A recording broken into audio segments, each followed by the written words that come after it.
Welcome to the Vineyard Church podcast. For more information, visit us at vkcwest.com. We are in the midst of a 4-week series. We're going to finish it up today, and it's a series about community, but it's a series about what happens in community, like what happens when we come together as Christians, as people. And so, Joe, go ahead and back that off a little bit. What happens when we come together? So we've looked at, we love better together, we care better together. Last week we looked at, we grow better together, looking at spiritual growth. And then this week we're going to look at that we serve better together. And so we've been going through these messages, but then we've been meeting in groups and homes. And so this is the last week. So if you haven't got into one, it's okay to hop into one this week. In the Welcome Center, where Kim's going to be, there's a list of those groups. You can check them out. We share a meal together, enjoy life together. It's a good time. So I encourage you to do that. As we look at serving, I was thinking about a pastor friend of mine. He's a Vineyard pastor in Colorado, and we pastored Vineyard Church in Colorado for a bit, and for about 5 years or so. And so while we were there, we became really good friends with this family that pastored another Vineyard Church not far away. And his family was sitting there at our house one day, and at that time, a little over two years old, went up to his 2-year-old daughter and just smacked her and gave her her first kiss, just right on the lips. We're all sitting there hanging out, and my little over 2-year-old just walks up and just lays it on her. And we're all sitting there like, oh, what are we doing here? And it was an awkward moment. And my friend's from the South, from Georgia, and he said some Georgia things that, I don't even understand to this day. But I was talking to him a few weeks ago, and he said, well, hey, tell your son, I'm not going to tell the name to give it away, but so they have privacy. But he said, tell him, how's he doing in school? I said, he's straight A's. Does he have a job? He's working on it. He makes money every once in a while. He goes, well, tell him he has to make things right. He kissed my daughter, gave her first kiss. He better get his stuff together if they're going to get married. And so the hard thing for him, like he still talks about it, brings it up, because he's like, wait a minute, like nothing was discussed before this. Just, this, obviously an innocent thing, little kids, just, hey, we like each other, right? And, but nothing was discussed, like the relationship wasn't defined. And that's the thing he still says, like, wait a minute, and so we joke about having an arranged marriage here and there. But anything in life that we have, it's important to define the relationship. For instance, like we have teenagers, and so some teenagers that come to the house or we meet them, they ask, well, do you want me to call you Mr. and Mrs. Busick or Cody and Michelle? And so you kind of define how the relationship's going to be. You sense this at like a restaurant. If you go to a certain restaurant or a business, you sense a culture there. Like, how do the people that work here relate to the people that come as patrons here? Like, what's the relationship here? And you can sense it. Certain places it's more formal and it's just kind of all business. And then other places it's relational, where you talk about each other's families and go through those things.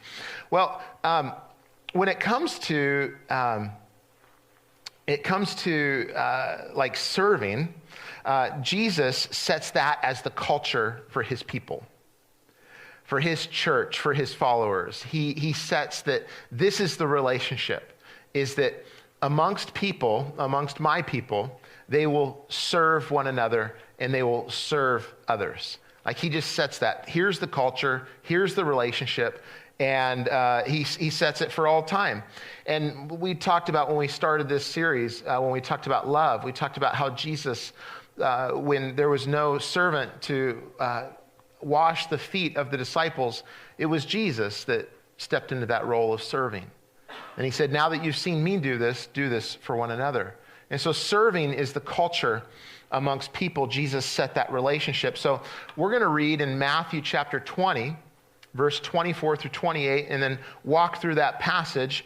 The context is important of this, though, because what happened is like the scene is Jesus' disciples in the latter part of chapter 19, it's recorded, they go to him and say, hey, Jesus, we've left everything for you. What do we get? Like, what's our reward? And so Jesus says, look, you guys you'll sit on 12 thrones in heaven with me, and you will judge the nations of Israel or the tribes of Israel. Whoa. And then he goes into this parable, though, and it's to set them loose and let them know God doesn't reward, though, the way that people do. And he shares a parable about how, like, an owner went out to get people to work in his vineyard, and he went out at 6 a.m., and then 9 a.m., and then noon, and then 5 p.m., and the workday ends at 6. And he hired different people at all those moments. But at the end of the day, he paid everyone the same, a day's wages. So the people that started at 6 a.m. got paid the same as the ones that started at 5 p.m. and only worked 1 hour. And so his disciples were on their heels like, wow, what is this? And then he goes through after that in chapter 20, and he shares with them, look, I want to tell you about the Son of Man, how, speaking of himself, how he's going to be betrayed, and he's going to be put into the care, but not really care, of the religious rulers of Israel, and he'll be spat upon and beaten and then crucified and handed over to the Gentiles, and he will, end up dying, but then rise from the grave. And so James and John's mom, right after this moment where Jesus is saying, like, look, I'm going to give up everything. James and John's mom, who was one of the inner circle of the disciples, she would travel with them, decided that would be a good time to say, hey, listen, can my sons have the best thrones next to yours in heaven? The right and the left? And Jesus goes in, he asks them, he says, look, can you guys drink of the cup? And, can you, in other words, suffer like I'm going to go into this? And they're like, yeah, sure, no problem. We can do that, not knowing what it is. But he says, look, you will drink of that cup. You will suffer like I do. But those places are given by my Father will put those places. And so right after this is what we walk into. You've got a couple of disciples angling for the best spots in heaven, and then the other 10 find out, and that's what we walk into here. So verse 24, it says, when the 10 other disciples heard what James and John had asked, they were indignant. Translated, very displeased. Fired up. Come on, what are you guys doing? Why are you guys angling for that? Why didn't we think of that? But Jesus called them together and said, you know that the rulers in this world lord it over their people, and officials flaunt their authority over those under them. But among you, it will be different. Whoever wants to be a leader among you must be your servant, and whoever wants to be first among you must become your slave. For even the Son of Man came not to be served, but to serve others and to give his life as a ransom for many. So the first thing that Jesus does is he reveals hearts.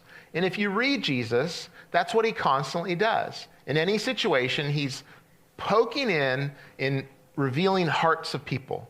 He doesn't like to deal with the surface level. He likes to dig deeper into our lives.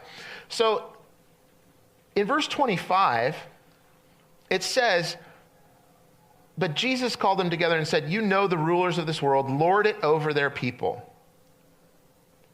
Right? And then they flaunt their authority. So speaking of like just the way of the world, it's saying like people with power and authority in the world, they do that to people. They take their authority, they take their power, and they just rule it over the people. And you may look at it and say, well, if somebody's the boss or the manager or in charge or the owner or whatever, I mean, that's their right? Well, what's the big deal? And it's beyond just kind of like treating people poorly. The issue I think that Jesus gets at with this is that it's impersonal. That it's people relating to other people out of their authority and their power. So in other words, when people interact with rulers and people in authority in the world, Jesus is saying, you don't really have two real people connecting with one another. You have roles being played. And so it's a person that has authority, has a power, and they will not bring their real self to the other person. They bring their authority and their power. So from the perspective that's having this done to them, they're never really interacting with a real person. They're interacting with a role. And they get power done to them. They get authority done to them. And so what Jesus says is, he says, hey, it's going to be different amongst you. It's not going to be this way amongst my followers. It's not going to be this way in my church, what they'd be called later. So he was speaking of his followers, and he was speaking of you and I, that it's not going to be this way amongst you.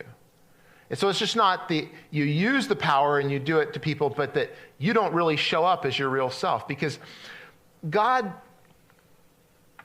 is not hiding, and he does not hide. And one of the things that he really does not like is hiding. In other words, hiding behind masks, or hiding behind roles, or hiding behind authority, or hiding behind those things, that the real person isn't involved. And so he says, among you, it will be different.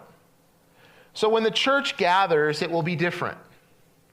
That there's not the approaching one another based upon class or status or economic status or looks or gender or any of those things. Like we don't bring any of that into it. That we have to approach each other as real people interacting with real people.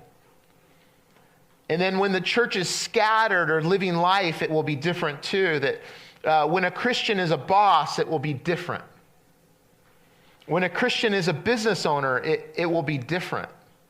When a Christian is a local, state, or civic leader, it will be different. When a Christian is a public figure, it will be different. When a Christian is a customer, it will be different.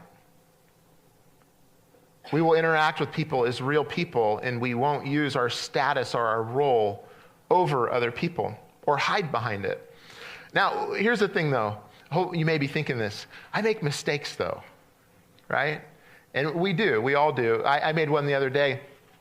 I went into a local establishment, and there was an order, and we were busy, and things were lined up, and if I didn't get this on this time, then I couldn't get that on that time, and so I went in, and they hadn't started yet. They hadn't started what I was supposed to pick up, and in my mind, I was thinking to myself, well, then how is all of this going to work? And so I'm stressing out inside, and I say to them, I said, well, people are waiting, right? And I didn't say it terribly rude, but and then later on the interaction went, and then they got it going, and then I realized to myself afterwards, I said, I didn't honor that person. I wasn't different in the way that Jesus said, and so I texted the manager later, and I said, hey, listen, would you please talk to that team member and let them know how much I apologize for being rude. That wasn't my intention. I was actually just internally thinking, how am I going to do this? And I didn't show up well. I figured that a long time ago. When I first became a Christian, I'm like, oh man, I'm in trouble. I got to be perfect. This is bad.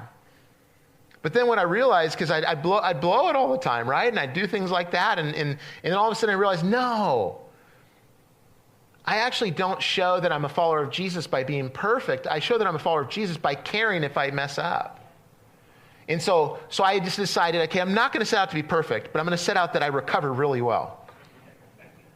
And so that's what I set out to do. And the manager said, hey, thank you so much. That goes a long way. And they're very understanding, and just, right, it made all the difference.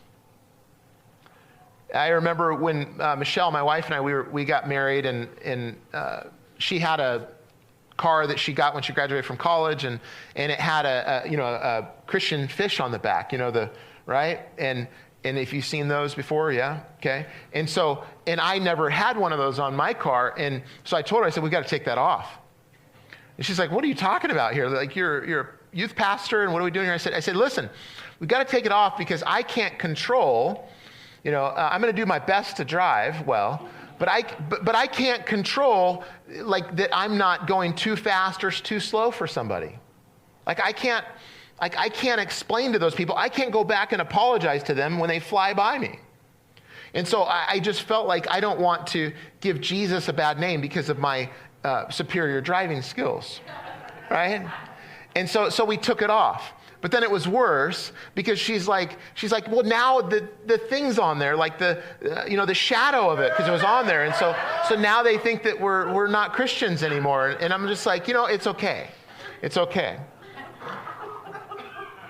Well, the problem isn't when we make mistakes. The problem is when we have a culture. When we have a culture, we're a Christian and we have a culture that we actually lord it over other people.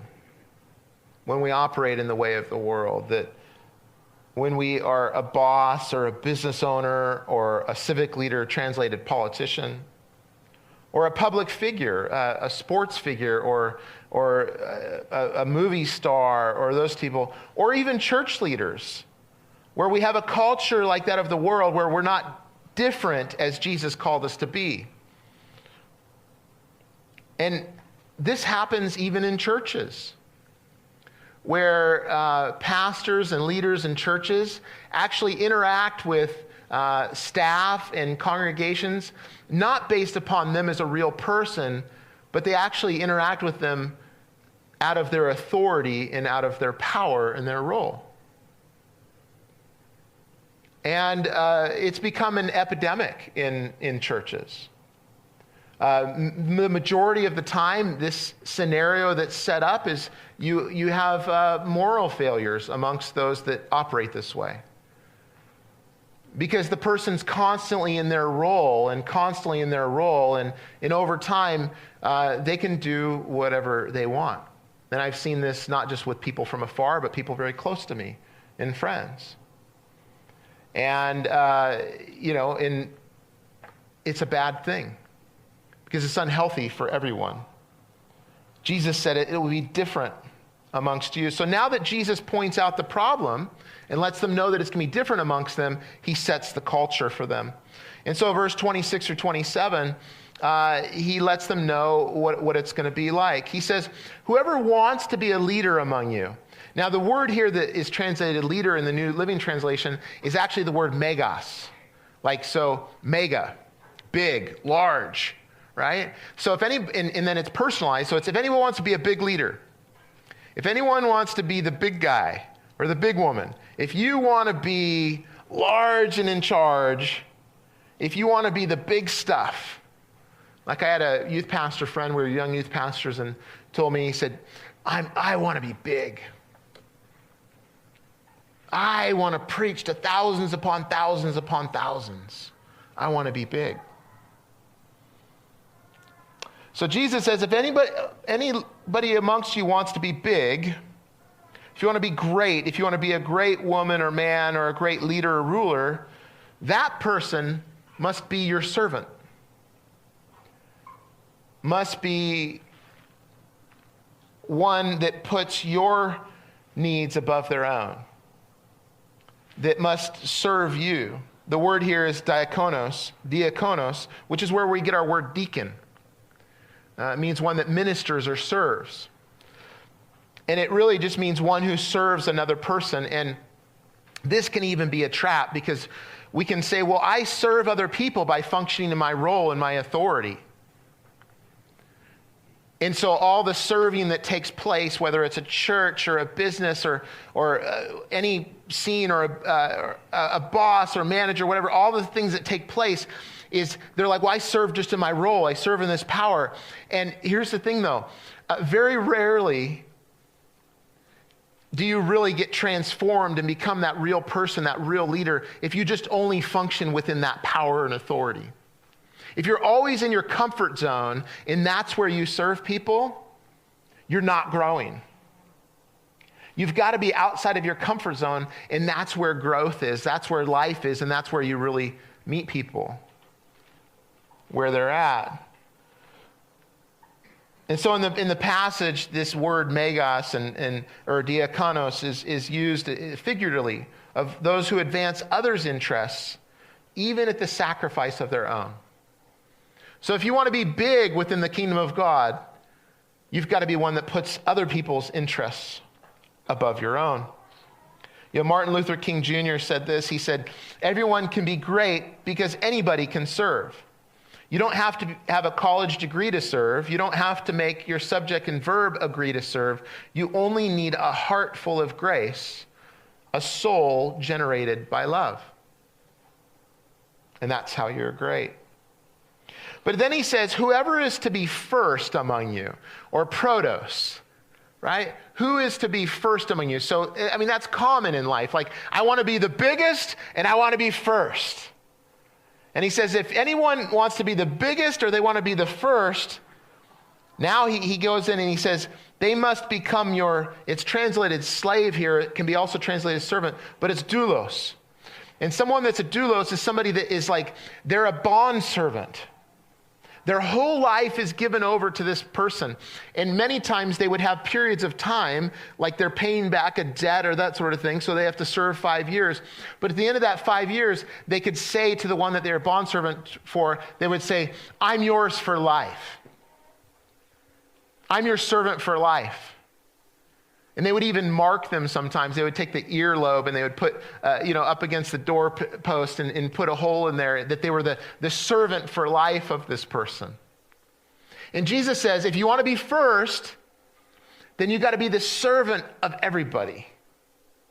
Be the doulos of everybody. Do you see how this is turned upside down? Do you see how it's different than most of the ways that we do things? So devoted to another person is to disregard your own interests. So Christians, if you want to be the boss or the leader amongst people, you must be their servant. You see the contrast here of what Jesus lays out compared to like what he says, like, this is how the people of the world do this?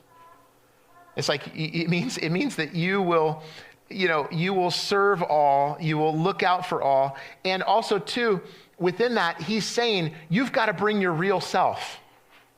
You've got to be a real person.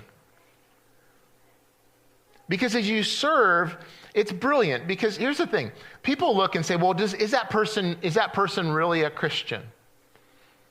I mean, how do you test that?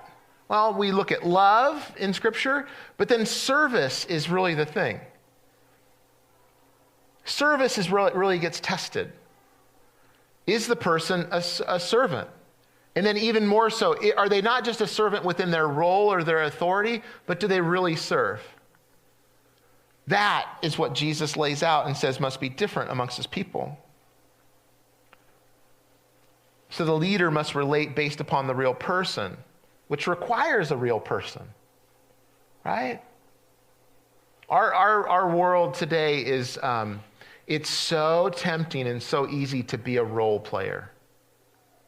We look at how other people succeed, and so we step into that role.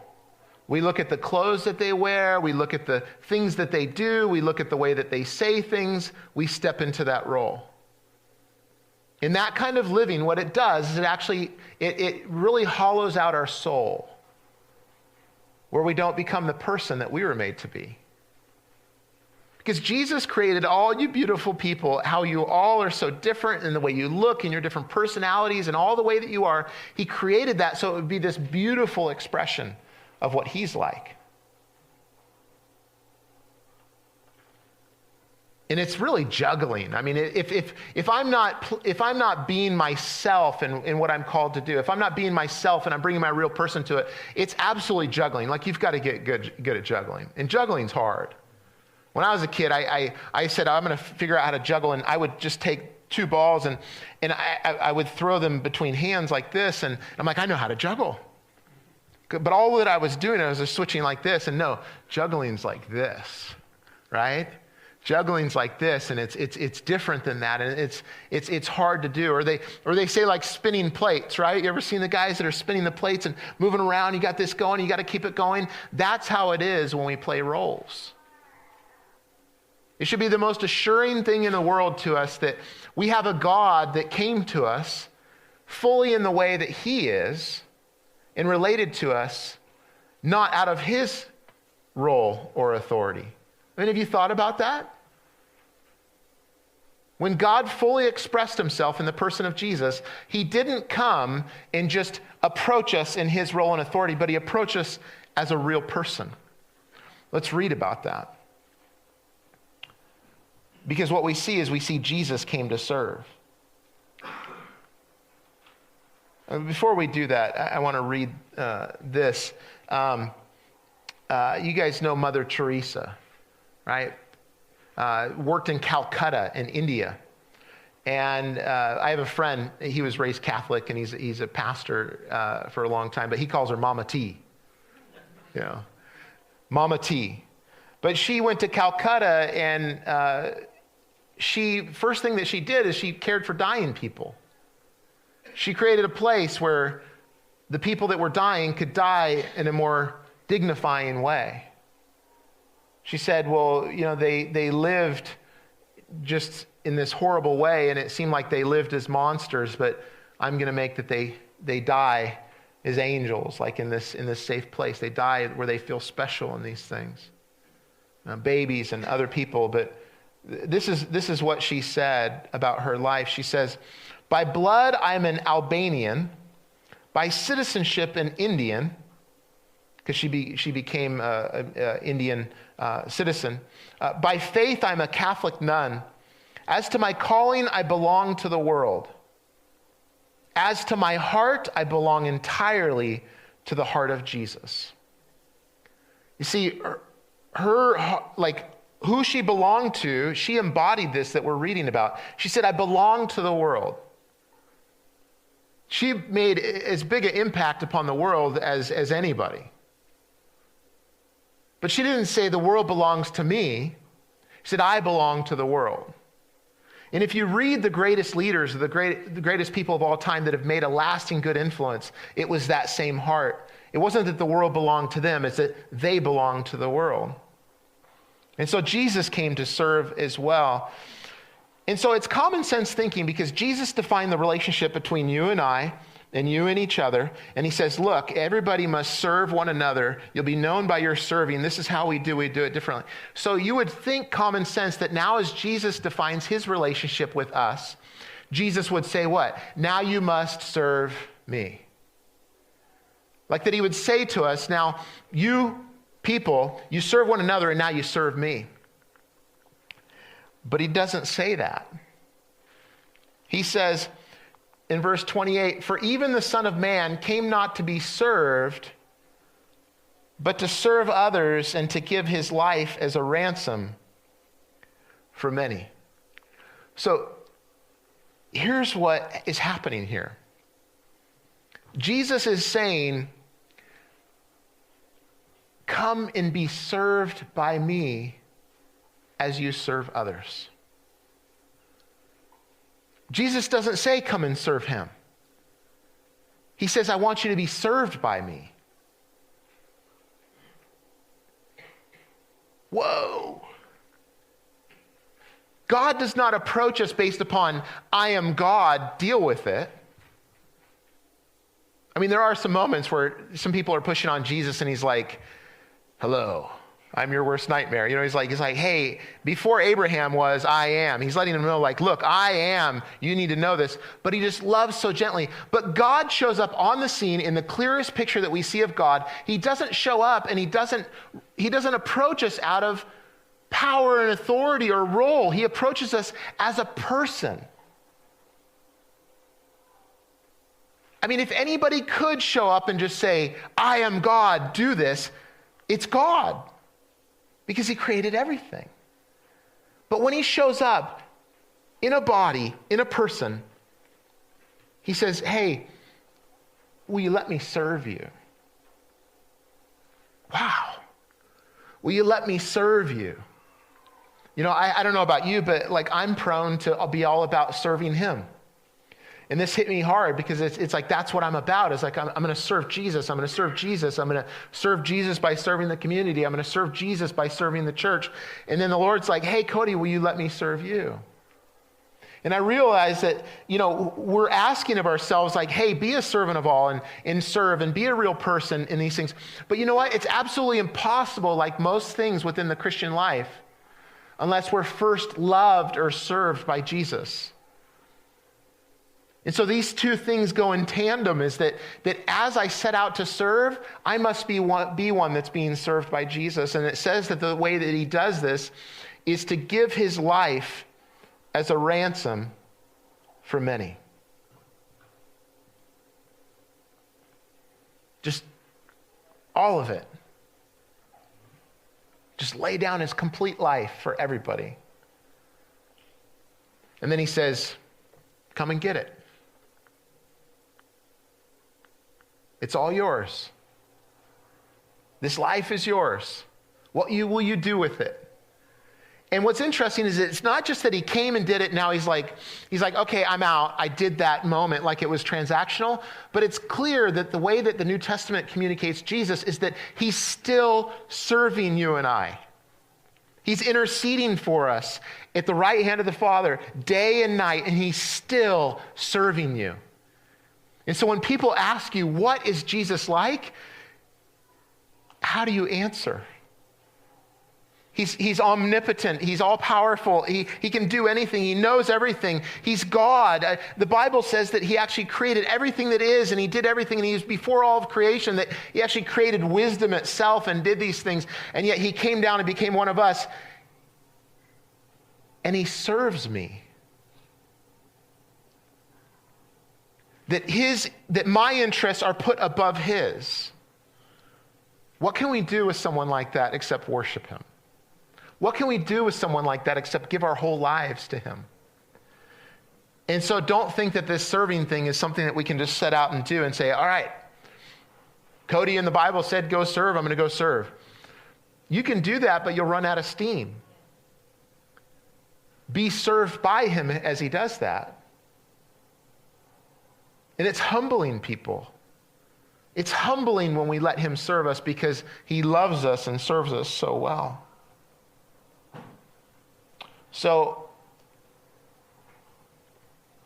those scenarios we talked about, church, workplaces, school, all those different places.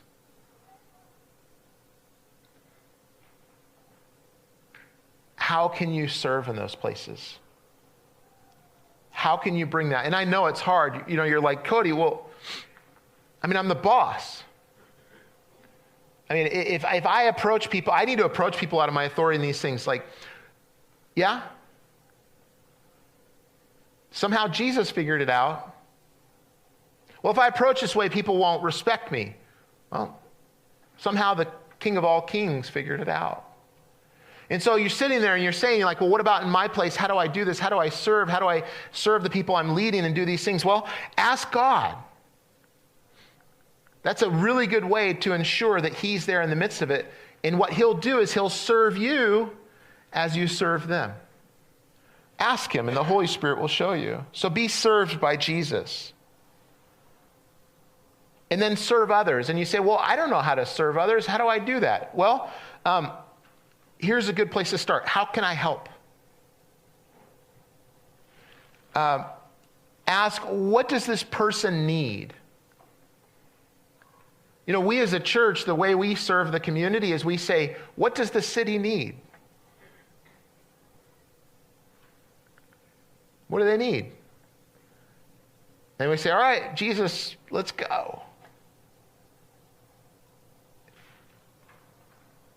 See, you guys are carriers as followers of Jesus. You're carriers of life and light. If I read it correctly, the New Testament says that you are the salt of the earth. You're the light of the world. And that wherever you go, wherever you set your foot, you bring light and life. And I know it doesn't feel like it all the time.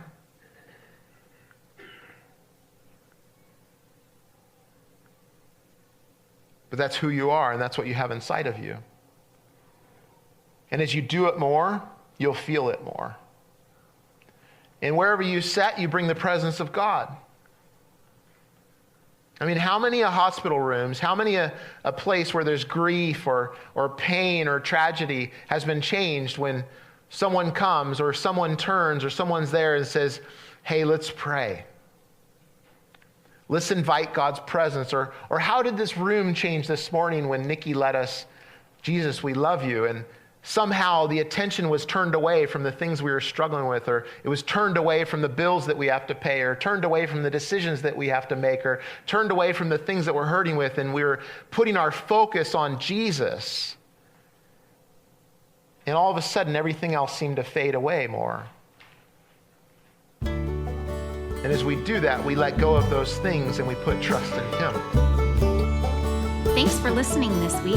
If you are looking for ways to serve, give, or get connected, go to vkcwest.com.